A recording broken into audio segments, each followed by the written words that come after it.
Our next speaker is Kelly Morphy, and she works with neighborhoods and towns to get healthier, better connected, more accessible, and more sustainable communities through public engagement, civic engagement, and through better built environments, the two coming together.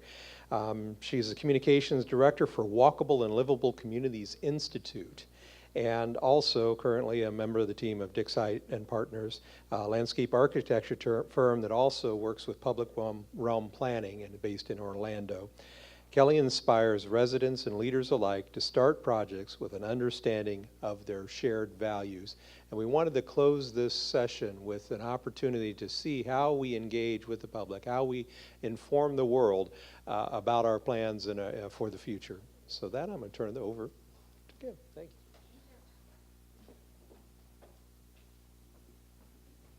Good morning, and I know I am the last thing standing between you and lunch, so I'm going to try to keep us on schedule and maybe slip through a couple of my slides more rapidly than I otherwise would, and if there's anything you see that you want me to come back to when I conclude the presentation, I'd be happy to, but otherwise we'll get rolling.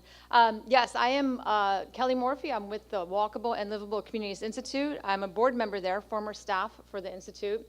And I'm with Dix Height now. It's a landscape architecture and public realm planning firm based in Longwood, just outside Orlando. And I always say Orlando because I'm talking with people who are not from Florida. So when you hear Dix Height, you're probably saying, no, they're in Longwood. Yes, indeed we are. I've been working and advocating for walkable communities for about 10 years. And I started back, do you see someone in that picture who's wrapped up like a mummy? That is me. That's my first walkability audit in sub-zero temperatures in Minneapolis, Minnesota. Actually, we were just outside that area. We were in Albert Lea, Minnesota. I do not like cold weather. And I was 3 months pregnant at the time. Nobody knew. I was miserable, but I was really committed to the project and to the mission. In fact, in Albert Lea, they've made some really incredible changes that we want to go back and visit and celebrate. But in the time that I've been working on walkable communities, I've had an opportunity to learn from and gather insights from and downright steal ideas from some of the best in this industry. Paul Zajkowski at Local Government Commission has been a mentor of mine, as has Dan Burden. I assume many of you know him. He's one of the pioneers of walkability in the United States, and I worked with Dan for many years, and I steal all of his best ideas. I'm going to come back to Dan in a moment, but that's him in the orange vest there leading a walking audit. I mentioned that Dix Height is located in Longwood. We actually probably have worked on some of the projects that our city manager, Frank, was talking about, and we're very proud to do the work that we do because we help revitalize places that, for me now, are local to where I live, and I can go visit them and enjoy the quality of life that we create. But as an organization, the Walkable Livable Communities Institute, on which I serve on the board, is a national nonprofit organization, and we get to work with communities all throughout the country, trying to do the same things that you guys are doing here. I'll start with the premise. The world is changing. I think that the presentations yesterday and today illustrate very well that people are turning away from this type of development, and what they really want to see is more something like this. And I focus in many of my slides on the transportation and the public investment aspect of walkability, but to June's point and to what you're hearing from the city manager and people everywhere, there is a real return on investment when we look at walkable urban development, not just the transportation planning portion of it that I interact with because of my background with working on age-friendly communities and health-driven initiatives. We are turning away from the type of development that leads to this condition. This is a family in Winter Garden trying to get from the donut shop back to their car, which had been sitting in the shop. The speed limit sign there says 45. I guarantee you that car was doing 55 because that is West Colonial, also State Road 50, and we all know that cars fly down that road. They had no choice, though, because the nearest crosswalk that was marked anyway was about a half mile away. They just wanted to get back to their car after having a donut while having their car repaired. And we want more of this.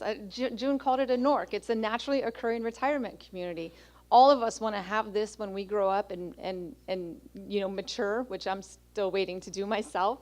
We want to be in places where we can naturally step outside and go for a walk with our loved one. We need to stop disenfranchising the people amongst us who are most vulnerable, our workforce, our children, people with mobility needs. and instead give them places where they're welcome and supported. And doing that will help us all. We see in many places where we've built what we call paradise, and because we didn't do the proper planning and didn't have the proper vision for it, it turns into this. Anyone want to take a guess where this is? And if you've already seen this slide, no guessing. Maui, Hawaii. That is the entrance to the high school in Maui, Hawaii. The sign says walk. I don't know why you would. That is not a walkable environment. And yet there is a sidewalk, and there's a signal indicating that a pedestrian, if there were one there, should be walking. Instead, what we want to see is this. This can happen. This is in Winter Garden, just outside my neighborhood. The line to get into school on a bike is longer than the line to get into school in a car. When we put our minds to it, we can make this happen. This happens to be Bike to School Day, so there was a lot of promotion around it. We also had people out making sure the kids were safe. It doesn't have to be just one day a year. It can happen all the time with the right planning and the right environment. And sure enough, we're seeing that people of all ages and all walks of life want walkable communities. This is a millennial in your neck of the woods. She's riding the trail. Someone tell me the name of the trail again. This is Pinellas Trail, and there's another name for it, right? That's the one, right. And this is actually taken from the Tampa Bay Times. But what we know is that across generations, people are looking for more compact, more dense, walkable, livable communities because they want to get around on their own. The first thing a child wants to do after they learn how to eat is to get up and move. We want transportation independence. The last thing a senior wants to give up is transportation independence. We are born to walk. We are born to move on our own. And then there's this generation of millennials that are changing the landscape for all of us. Hanging out in the 80s, that's my age. I had the perm and everything. That could have been me sitting on the left. And today, it's a different ballgame. But I'm not putting this up there because I think it's bad. In fact, millennials, if you give them the choice, would say, I'd rather have internet access than a driver's license. They are putting off getting their driver's license rates at a rate unseen in the United States since the advent of the car. And here's something, this is from Smart Growth America, that would have gotten me beaten by my dad if I got out of college and said, Dad, thank you for helping me pay for my college education. And I know I'm employable now, but I think I want to go find a really cool place to live before I look for a job. That wouldn't have flown, but that's how millennials feel. And that's really important to us, and I think this is something that you probably heard about yesterday, and you're hearing as an underlying message in what we're talking about with livability and walkability, and that is that you gotta have great places to live if you're going to attract the young creative professionals that are driving a lot of the economy now. And this is what they're looking for. They want places that have a mix of destinations within walking and biking distance.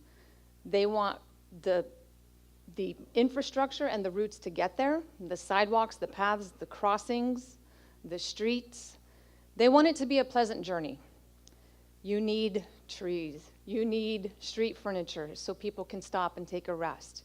It needs to be a pleasant journey. And they want to feel safe and secure. And I differentiate safety and security in my mind this way. I'm safe when statistically I'm not likely to be harmed by anything. I'm secure when I feel that that's true. And sometimes you can be in an environment where you're statistically safe, but you don't feel secure because, for example, maybe the windows along the building that you're walking by are shuttered, or you can't see in them, so you don't know anyone's looking out and watching after you, and you know, eyes on the street aren't keeping you safe. So I'm not a planner or an engineer, I get to say that. These are just my ideas based on what I've been doing the past 10 years about how to summarize walkability and complete streets. But the engineers and planners amongst us could go into a lot more detail about what this looks like. But this generally is what baby boomers and millennials are looking for. By the way, who here is in Generation X? Just raise your hand. Gen X? We don't matter anymore. I'm in Gen X too. We used to be the power brokers, right? It was all about Gen X. It's all boomers and millennials now. And this is what they want. So we gotta be listening to them. Sorry, Gen X, I'm right there with you. We're irrelevant. All right, here's your first free resource. Healthy building placement. This is how those 4 concepts can look in new development. This is something that June was talking about earlier this morning. There's sort of the conventional model with strip malls and parking out front that feels like you're not in a secure place because you don't have a lot of people around you. You're separated from buildings by cars. It doesn't make a pleasant journey. Don't really have a mix of uses. And certainly the routes in and out of a development that's more conventional can be hit and miss. We like to advocate for that type of development you see on the right and in the green. And these are the kinds of resources that we've put out from the Walk Institute that we really want people to grab and download and use as they're working with communities to help them understand what walkability and livability looks like. Because a lot of times when I say to someone, I advocate for walkable communities. Hello, I'm Kelly. They say, great, we need sidewalks and trails. And I say it's about so much more than that. So these are the kinds of things, these are the kinds of tools that we develop to help elevate that conversation to where it needs to be. Another one that's available is just related to the idea of livable schools. There are places in the country that are doing this very, very well. There are places in the country that have outdated code that don't allow this kind of school to happen. For example, in Orange County, where I live, any high school that's built has to be put on 60 acres. It's tough to make a livable school when you need 60 acres for a high school, right? So we're looking at how to educate folks to get the support for changing that policy so that we can build smaller schools and such. These 2 posters are available at walklive.org. You don't need to write that down because I'm going to say it again a couple times, but walklive.org, you can download this for free. All right, so one way to just capture this idea of walkability is how Fred Kent from Project for Public Spaces put it, and that is, if you're going to plan your cities for cars and traffic, you're going to get cars and traffic. If you plan your cities for people and places, then you get people and places. And I think we can all, as community leaders and planners, wrap our heads around that. This is another way to look at it. Streets have certain capacity. And when I say street, I'm not talking just about the pavement and curb to curb. I'm talking about, everything that a person experiences along the street, the entire public realm, including the buildings. We can either fill those streets with cars, or we can fill them with places and people and things that we love. Simple, right? So all we have to do is take that message to the public, and people say, yes, build it. Not quite so simple. And the reason it's not so simple is because all of us have a little bit of a disconnect in our minds about what we know to be conceptually good and what we really want to do no matter what. Like this. The man driving this car clearly knows that physical activity is good for any living being. However, I'm not sure that he's really embracing the idea that he has an opportunity to make it happen for himself. I'm assuming it's a man. All right, and many of you will already have seen this next one, but there's a disconnect going on here. It doesn't bother me that there's an escalator at the fitness center. It bothers me that there are actually people on it. Because I think it's one thing if you take this picture and you see the escalator and the stairs at the fitness center. It's a total different thing that some people are actually using it. All right, so we have to figure out how to help get the disconnect connected, right? And this is what we can do as leaders working with the public when we're trying to get public involvement to support projects that make our communities more livable, more prosperous, more sustainable, more connected. There are only 2 slides in this entire presentation that have bullet points on them. This is one. Why should we be engaging the public? We know that we need their support. But think about this too. Public engagement and meaningful civic engagement, when you really get your constituents engaged, in and of itself improves public health. I don't know why. The study author could tell you, the citation is there, but just by doing public engagement, you're improving public health. The second is that through really good civic engagement, you increase social capital, the network that connects people to other people in your communities. And when you have high levels of social capital, you have higher levels of volunteerism, which most communities want. And these are the kinds of communities where people generally are more supportive of innovative and progressive public projects. And you want that as well. Lastly, and maybe most mundanely, it increases the project success rate. If you can meaningfully engage your constituents and the public in what you're proposing and really give them a seat at the table, then the chances that your project will be successful increase. That's pretty well documented. I'm sure that you've all seen that in practice. Sometimes you run into problems, and we'll talk about one of those potential problems in a moment. So here are my two assumptions as I go into sharing the next set of slides with you. One is that we're accepting responsibility for public engagement. We feel it's important. We know that we're going to improve health, we're going to increase social capital, and we're going to increase our project success rate. So we're going to take responsibility for it. And we're not going to complain that we held a meeting and the public didn't show up, so obviously they don't care. Because it's our responsibility to find them where they are and make sure that they have an opportunity, a real opportunity, not just to come at a 7 o'clock meeting when they need to instead be home taking care of their children or something like that. We give them a real opportunity to engage, and we give them the tools to engage meaningfully. That's just an assumption that we're going to accept responsibility for that. And the second assumption is that you're going to start with a plan. So I'm going to give you some suggestions that are sort of, popping in from here, left and right field.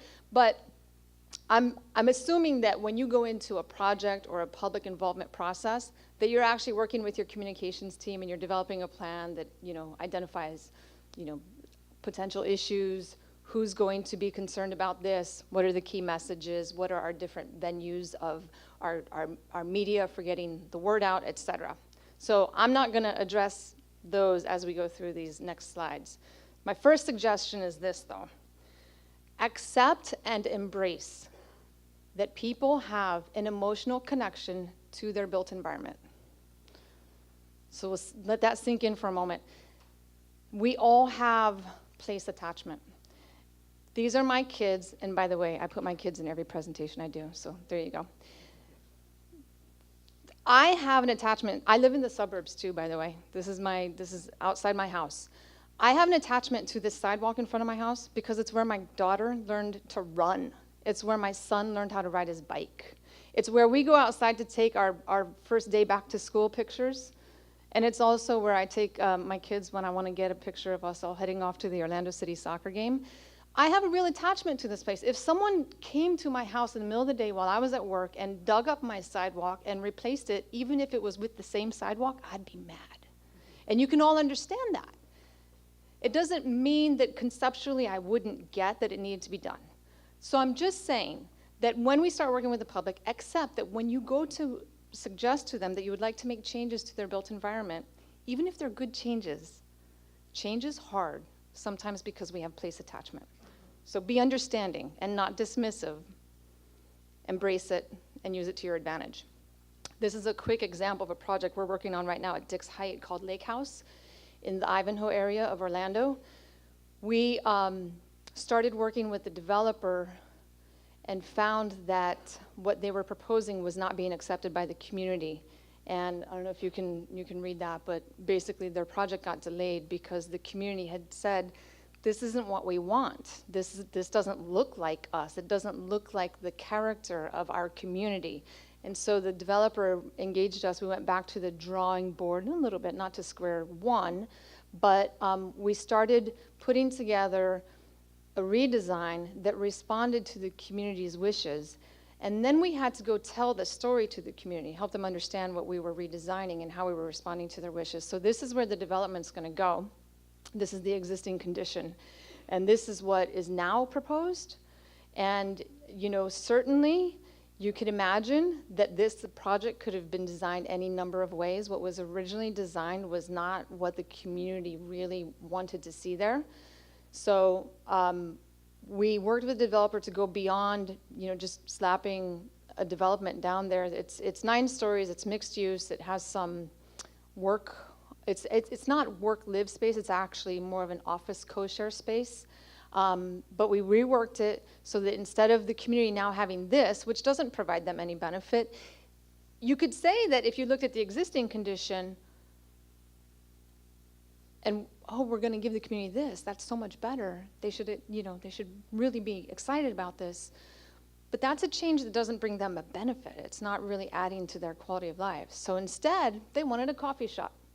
All right, so now we can provide a coffee shop. And even though this is still density, and it still is going to require some, different traffic configurations, this is bringing them a benefit, and they're responding much better to it. In fact, it got approved by the Municipal Planning Commission just last week. So we went to the community and started talking with them on their terms based on the feedback they'd already given us about what they wanted, and we showed them what we could do, and this is getting much better response. Second tip, just broaden the list of stakeholders a bit. I think sometimes because in government and in project planning we have a tight time frame that we have to work with, we can apply a cookie cutter approach to who we invite to the table. And I would say if anyone on this list is important to get to the table early, it's your potential opposition. The naysayers, the people who are going to have concerns about what you're doing, and you know already because maybe they have a reputation, you know already that they're going to be a thorn in your side, get them to the table as early as possible because everybody wants to be heard. There's not a person in this room sitting here right now who doesn't simply want to be heard sometimes. And accept, again, that this quote-unquote naysayer, your opposition, may have a place attachment and they want to be heard, so get them to the table as early as you can. Give them a lot of time to get comfortable with the project, ask questions, and feel that their concerns are being addressed. But in addition to that, faith-based organizations in the United States actually are they are purveyors of and the managers of more social capital than any other institution in the United States. Social capital lives in churches. So engage faith-based organizations in your projects as stakeholders. And it can be as simple as asking if you can hold your community meetings at the church or at their event center. We did that we were working on Woodward Avenue in Detroit, and simply because the church allowed us to use their space, they publicized and promoted what we were doing, and we packed the house during a charrette. And it was really important that the people who attended that church were there because the work we were doing was right in their backyard. It's also a great way, because we were in the church, we were able to take our event to where the people are and not ask them to come to us. We showed them that we're interested in their knowledge, their experience, their outlook, their perspective, and we're going to come get it from them where they are. It was much more comfortable for them. Seasonal residents, which we have here. Children, we hold children's charrettes sometimes and children's workshops, and they're a lot of fun. Kids come up with really cool ideas. They don't get concerned about how it's going to get built. They just show you exactly what you need to build.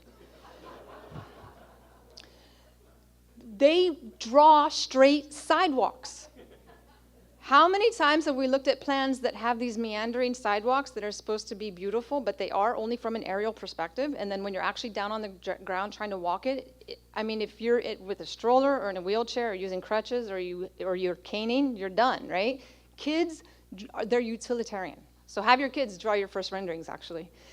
And then the media. I'm a former member of the media. I'm a recovering journalist, I call it. And I think that a lot of times journalists are viewed as just a mouthpiece, somebody to get your word out. No, bring your journalists into the process very early because they can help.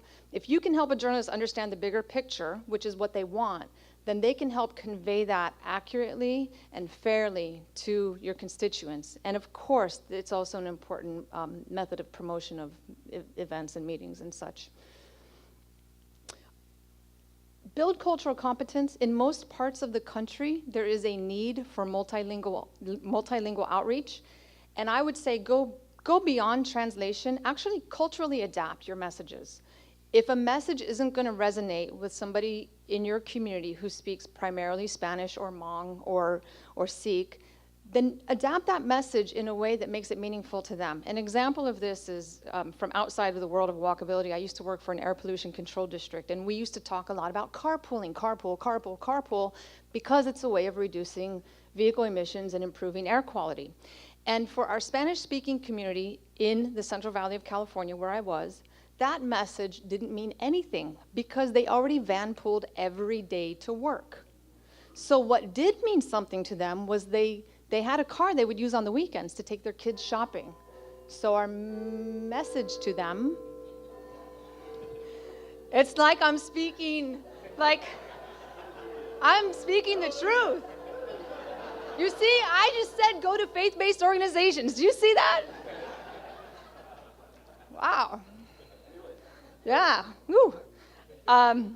So we adapted our message because we learned that they have these cars that they use for transport on the weekends and sometimes on weekdays to please maintain your car, get your car tuned up. And that was a way that we could reach that audience and allow them to engage in helping improve air quality in their language, but with a message that meant something in their lives. So culturally adapting instead of just translating. However, if you need to translate, and it's important sometimes to do so, do it, but look for ways to make that a more meaningful message. Next, free resource, livability fact sheets. These are available online as well. We have a series that we produce with AARP. At the Walk Institute, AARP was one of our biggest partners because they have a livability program, and as you can imagine, they have a lot of reach and a lot of funding and a lot of power. So AARP was funding the series of livability fact sheets with us. There are 11 topics currently produced, everything from the economic development, return on investment in walkability, to traffic calming and why to put street trees in your projects. And wouldn't it be great if these were also available in Spanish? Well, they are. And you can get these at walklive.org. This is available for free.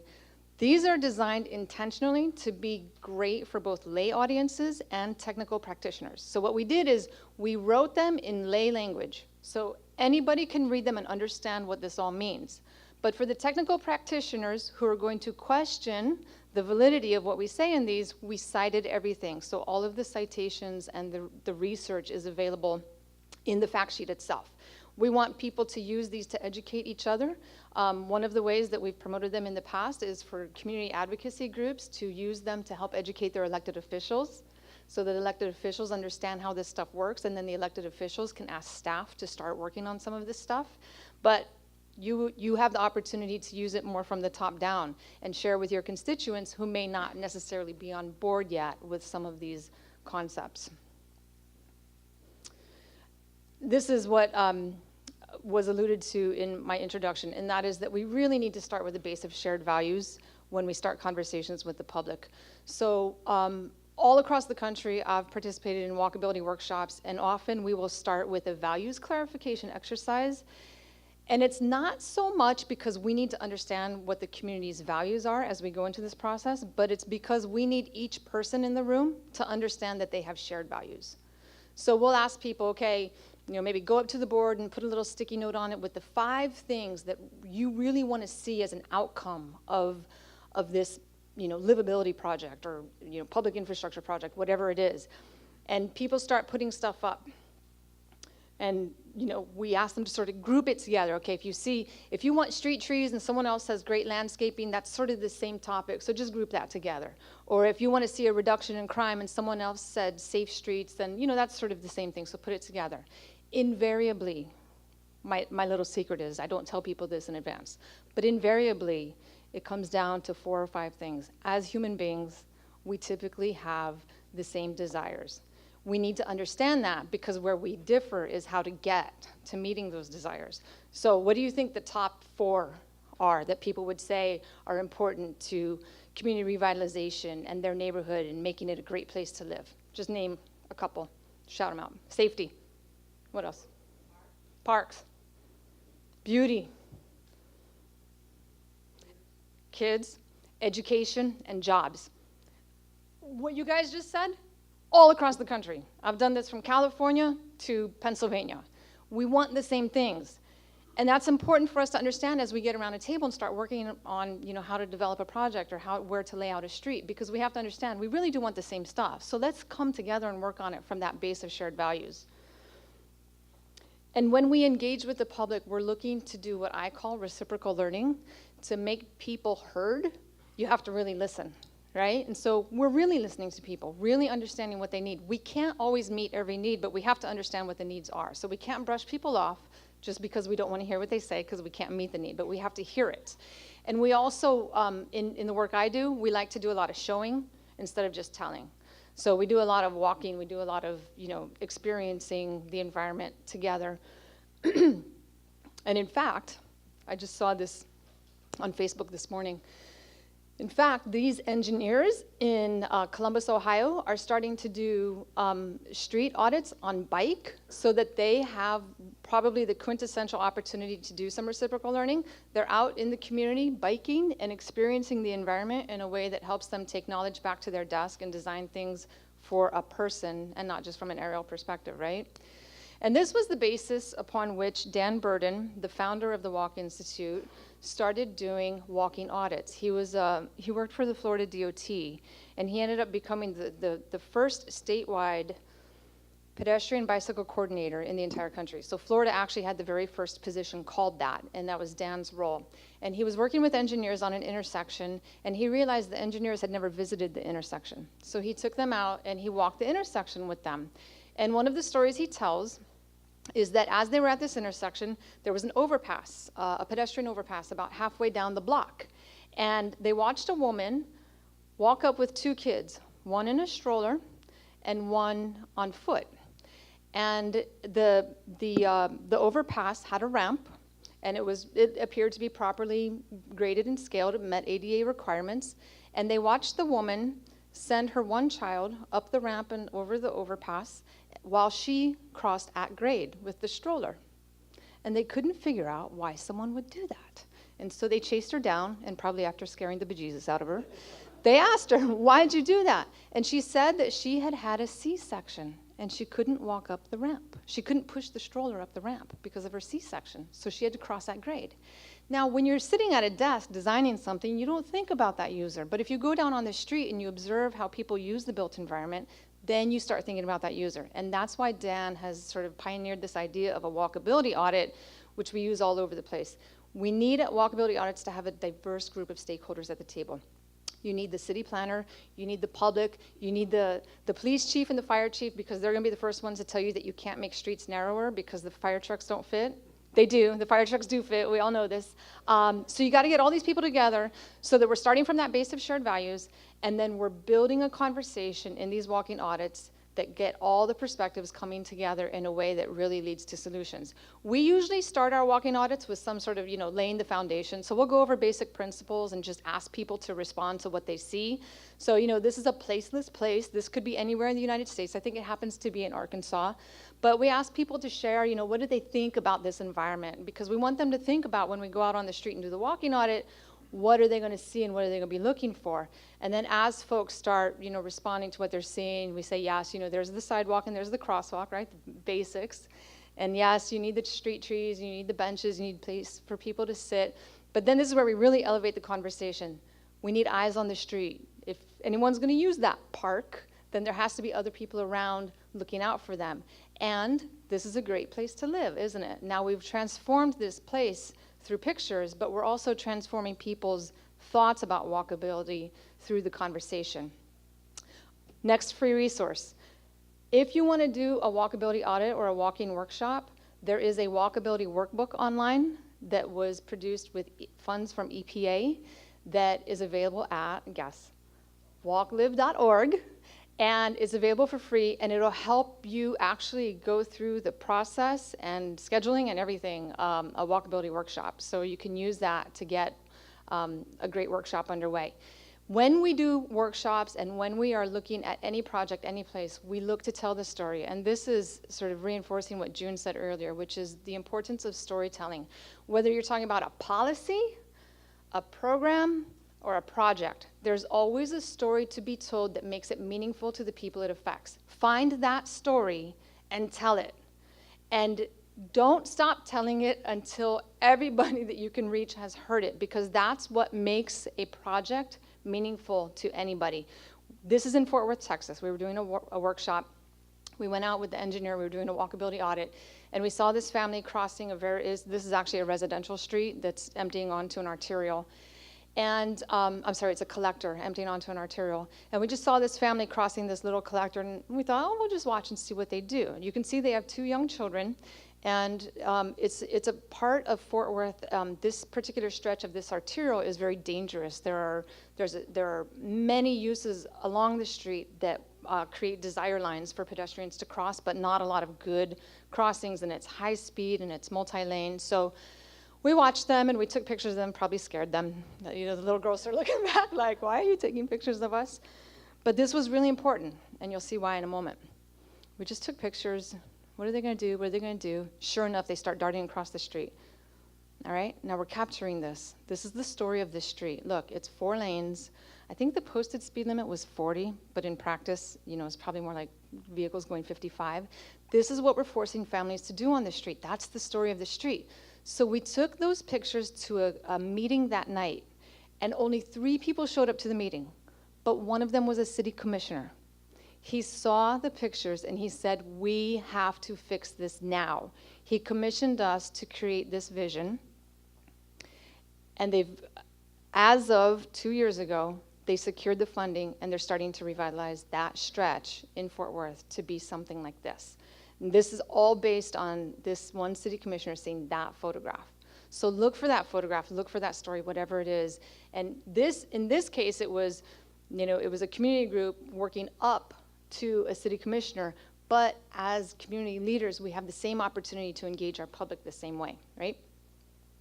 I just wanted to make the point that in all of what we've talked about, there's an economic story as well. So I tell a lot of economic development stories because that's what we're trying to convince elected officials of, but you guys already drank that Kool-Aid, so I don't have to make that big point here. But Smart Growth America, the Locust program at Smart Growth America, has a lot of information that helps in this respect. So if you've done a great job at getting diverse stakeholders to the table, and you're engaging them with stories, and you're bringing people from a base of shared values, and you go out and you look at the built environment, you can achieve some pretty cool stuff very rapidly. This is in New Ulm, Minnesota. I went with Mark Fenton. We did a walkability workshop. And we were focusing on an area that connects the high school to a senior center right behind the high school. And it's one little road that creates the connection. But that little road carries a lot of peak traffic because it's behind a high school. And it's not very well marked.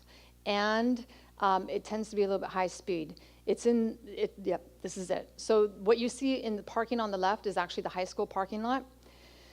So this is what we were viewing. This is a woman heading to the senior center.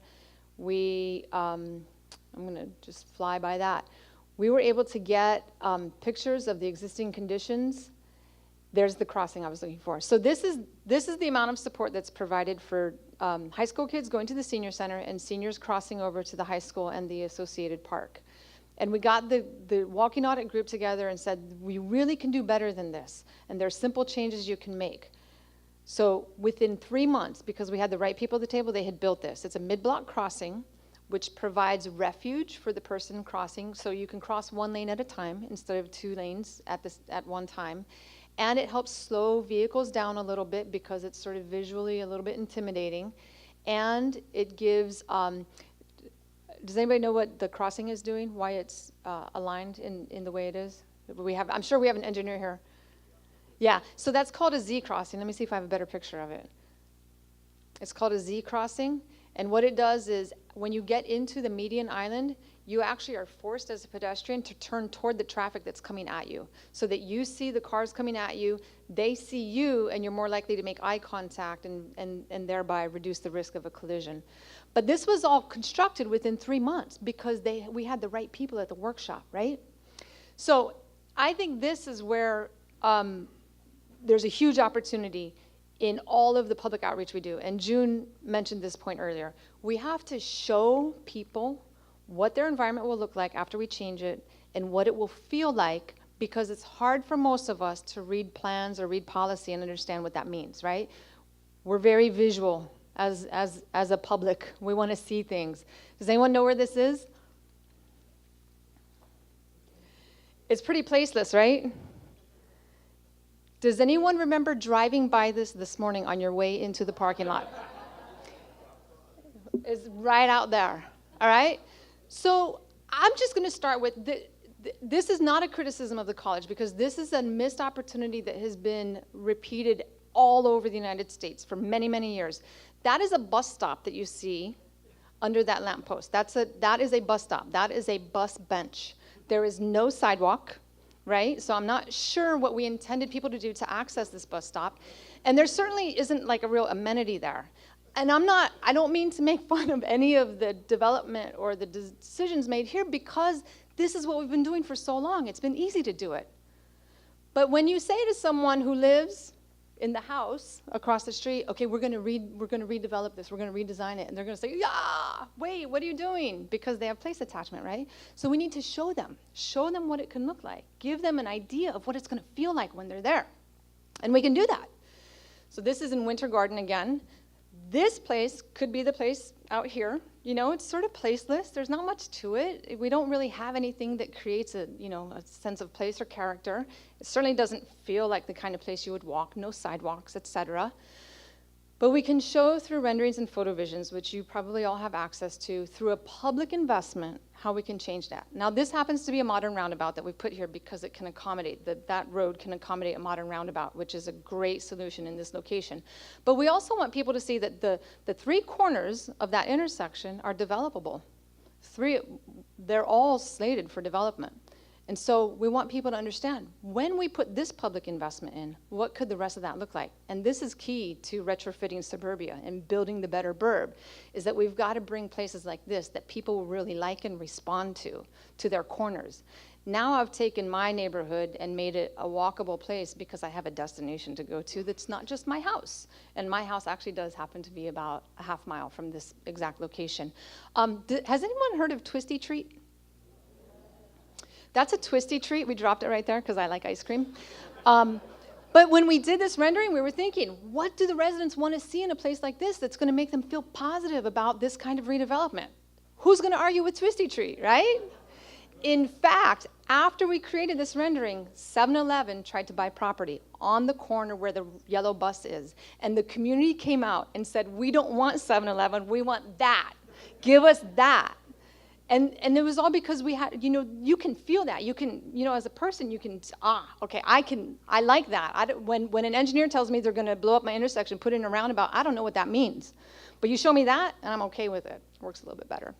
This is Kingsport, Tennessee, same idea. We just, we went on a roundabout kick for a while, so this is another roundabout. But just a way to show density and development that's not quite as scary as it sounds. Now, I know that you don't all have budgets to do renderings for every project. And wouldn't it be great if there was a booklet out there that had like 20 different contexts covered with an existing picture and then a rendering, and you could pick whatever project you're working on. You could go to that booklet and say, okay, it's suburban, it's 2-lane, no sidewalks, whatever, and I really need a rendering that sort of looks like that. Wouldn't it be great if you had a booklet where you could just go grab that context and grab down the rendering and say, okay, this isn't exactly our location, but it's very similar to it, and let's see what it could look like. Well, that booklet exists, and guess where it is? Walkability.org, exactly. We have done that with funding from AARP. We start with, sort of describing what the tools are, and then going through example after example of how places are redeveloping and what tools they're using. Again, this is very rural. This is in Vermont, and it's just a little bridge, and we just wanted to show what could be done differently. So maybe there's a context like that in one of your projects that you need to represent, etc. All right, I think this is my final suggestion, my final tip. Build on momentum that you create and get some model projects underway to show people that this can happen and to not lose steam. Pop-up projects are really easy to do, and they're a great way to help people not just see and imagine what it feels like, but to actually touch the change that you're bringing. There is a pop-up demonstration toolkit available for free at, we're getting there, and you can use other tools that are available. How to Build a Better Block is available at betterblock.org. This is a temporary change to a specific location that helps people understand what it'll feel like if we do some things differently. And then tactical urbanism. I'm going to issue a challenge today. I thought about this last night. So tactical urbanism has been around for a while, and basically the idea is that residents or activists go out to a street and they make the change that they want to see without asking permission. This is how it grew up, right? This is what tactical urbanism was in the beginning. For example, maybe they go out without anyone's permission, without asking government for a permit, and they paint a bike lane onto a street, and then they see how it works. Well, tactical urbanism has now gotten formalized, and there's a whole sort of practice around this, and there are books and there are guidance documents. I have not yet seen a government agency co-opt the idea and organize their own quote-unquote tactical urbanism project and invite the community to come be anarchists with them. So if any of you get inspired by this and do it, please let me know, because you will have won the challenge and I will publish you on our website. And then celebrate wins. When you get stuff done, celebrate it.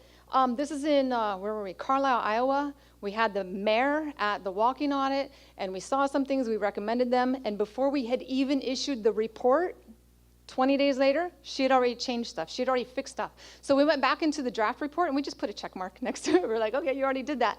But then they celebrated it locally, and that helped build more support for what they were getting ready to do, which were the heavier lifts.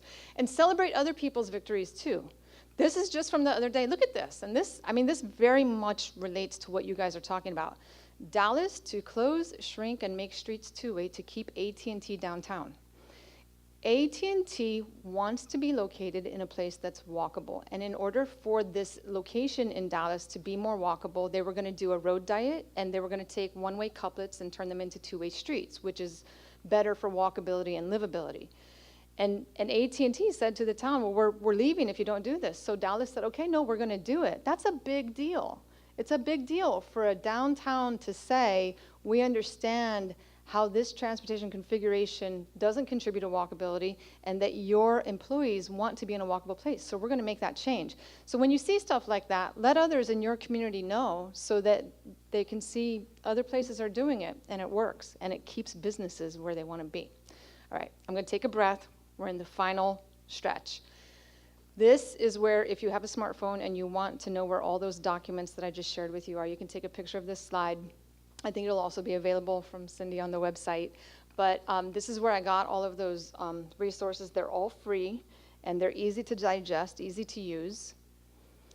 If you are with me on this, I think that we're changing the world. I do think that we in this room, even just having this conversation, are making progress that's turning into successes like this. Does anyone know where this is?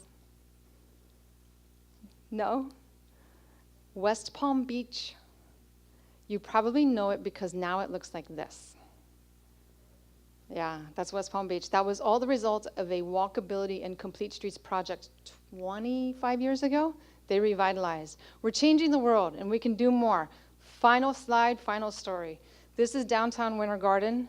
Downtown Winter Garden suffered the disinvestment of downtowns in the 70s and 80s that was seen all throughout Florida, right? We sort of had everyone living in the suburbs. We were happy, but the city brought a rail trail project right down through the middle of downtown. How many people have been to downtown Winter Garden? Just, yeah. So there is a trail now that literally goes through the middle of Plant Street, and it has spurred economic investment. I don't know the numbers. They're available online. But the way I interact with downtown is that I take my kids there. And one day, I was waiting for my husband to bring my kids down to meet me. And I was sitting near a splash pad. The splash pad's connected to all the retail and the restaurants and everything. And I watched this woman walking with this man around and around the splash pad. And I was just like, I wonder, what's going on? So I started taking pictures of them. I'm not a stalker. I'm really not. And I realized, because I was watching sort of what she was doing, how she was interacting with him, I realized that what she was doing was her mom was shopping. Her kids were at the splash pad, and she was walking her dad, who obviously is older, around for exercise and for social connection. And look at how happy do they look. And I thought that this is the kind of thing that we're all striving for, isn't it? As individuals, this is where I want to live. This is my NORC. Right? This is my naturally occurring retirement center. This is where I want to be. I want my kids to walk me around the splash pad when I'm older.